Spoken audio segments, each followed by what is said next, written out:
Hello friends, Choice Mobile, the stellar listing. Happiest minds the stellar listing. Never mind the fact that most of us who applied never got any allotment has created a lot of fear of missing out. And tomorrow is the last date for CAMS, for ChemCon and for angel broking. So through the prism of our 4Ps of IPO evaluation. So 4Ps is typically more in connotation of marketing, but I have applied it in context of IPO evaluation. You would have seen my earlier video. So let's evaluate it, because otherwise mostly what happens is that in India IPOs are like bhai laga de jo hoga dekha jayega, but at least you should have some conscious understanding of what that company is. First of all, I would like to give my credits to CA Megha Sareen from Himachal Pradesh, who has been a learning and development lead at cajobportal.com. She's the one who has done this entire presentation. So CAMS, my favorite of the three. Why? Because I understand the business. It's a technology driven financial business basically. Mutual funds, whenever you buy mutual funds, all the back end operations which happen in that mutual fund are done by either CAMS or KFintech. The earlier name of the same was Karvi. So there's something called RTA, registrar and transfer agent, happens for shares also and for mutual funds also. So all the bank end processing, your when you apply for the mutual fund, when you do redemption, when you do change of name, change of bank, everything is routed through CAMS. 70% is the market share, except like Franklin Templeton. Everyone has outsourced it to either of the two companies. And earlier Sundaram also used to do it, but they have also now outsourced. 4 of the 5 top mutual funds work with CAMS. They've got a good platform in terms of not just doing the back end work, but also generating leads for mutual funds. Revenue growth is like a proxy for the mutual fund. If mutual funds grow, the fee income is linked to assets under management, and hence it's like a proxy play on the mutual fund industry. Something like CDSL and NSDL, they are like a proxy play on the entire growth of the stock market in the country. Or when you were considering like NSE or BSE, they are a play again on the stock market industry. Here CAMS is also an industry play. Huge network, 271 service centers, 25 states and 5 union territories. Complete asset-light model, something like the big four in accounting. No assets, complete asset-light, only lease rentals maybe, and technology. Premium valuations are there, but it is justified because you are talking about a market leader who is here to stay. It is not so easy for a mutual fund to tomorrow switch its registrar and transfer agent. It is a lot of stickiness. The customer keeps coming back again and again. Entry barriers are there, right? Cash flows are very, very strong, and return on equity is quite high. Again, because you're not investing in plant and machinery and land and building. Human beings, you pay salary and you take multiple times return on that salary through your fee income. So that's what is CAMS is. So P1 is the promoter. It was promoted by Mr. V. Shankar, and I am Calcutta alumni. And then he exited from the company. It's now a complete professional based company like HDFC Bank, who are in fact coincidentally, they owned 23.5% in CAMS at one point.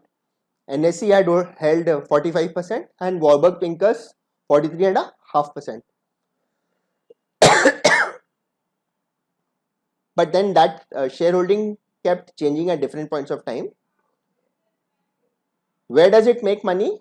The second P, profits. Where does it earn? Like revenue minus costs and growth. So revenue from operations generated from giving services and comprises of income from data processing, customer care, recoverables, miscellaneous services, software license. So CAMS is offering like a My CAMS service. So I invest a lot through CAMS, that platform only. Data processing depending on the assets under management, revenue from services to insurance companies they have started now, and then banking, non-banking financial services, alternate investment funds is what they have started, KYC registration, this is all taken from the DRHP.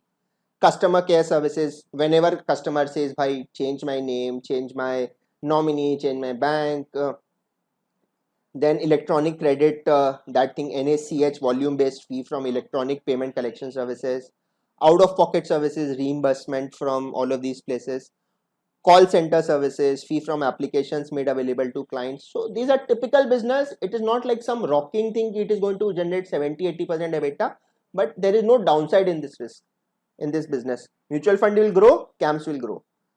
Price band is high at the top end, 1230 rupees. 2244 crores is the price which they are trying to garner from the market.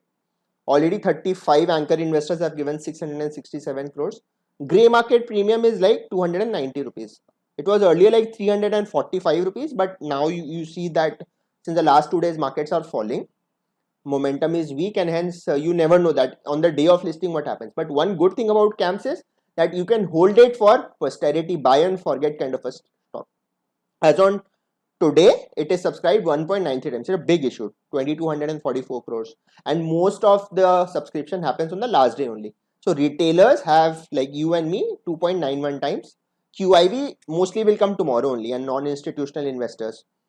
So good bet. And P4, what is going to happen with the proceeds? That is one sad part, that it is a complete offer for sale where NSE Investments, which is a subsidiary of National Stock Exchange, will completely exit because of regulatory issues. So all the money that is raised from this IPO, none of it will go to the company. So if you were to say this IPO is going to fund growth of the company, no, it is only going to give exit to NSE. The company will not receive any proceeds from the offer.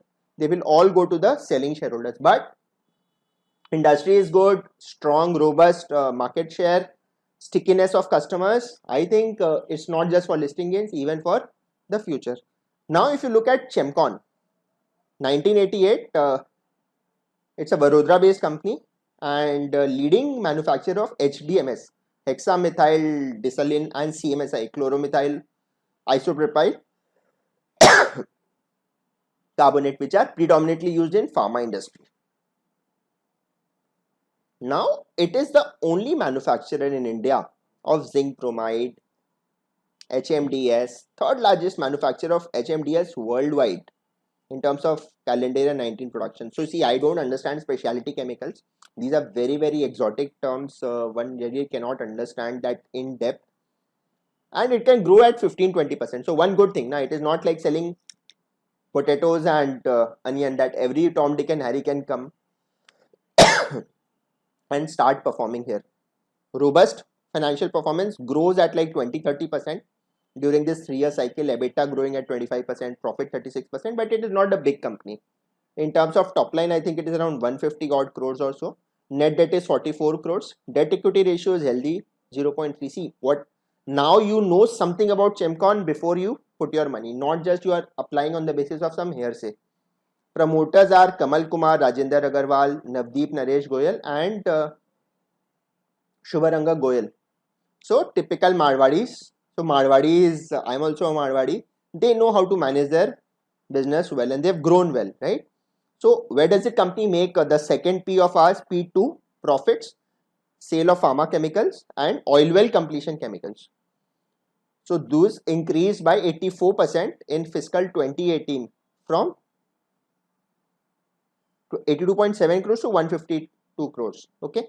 And oil well means wherever there is drilling in the oil, that completion, thoda sa risky business in terms of the overall thing, but yes, it will witness grow in revenue because generics is going to increase, so it's going to keep supplying to pharma. And I saw the list of the companies to which they supply, all the top end brands in the country, Hetero Labs, Laurus Labs, etc. The formulations, that is what is intellectual property right.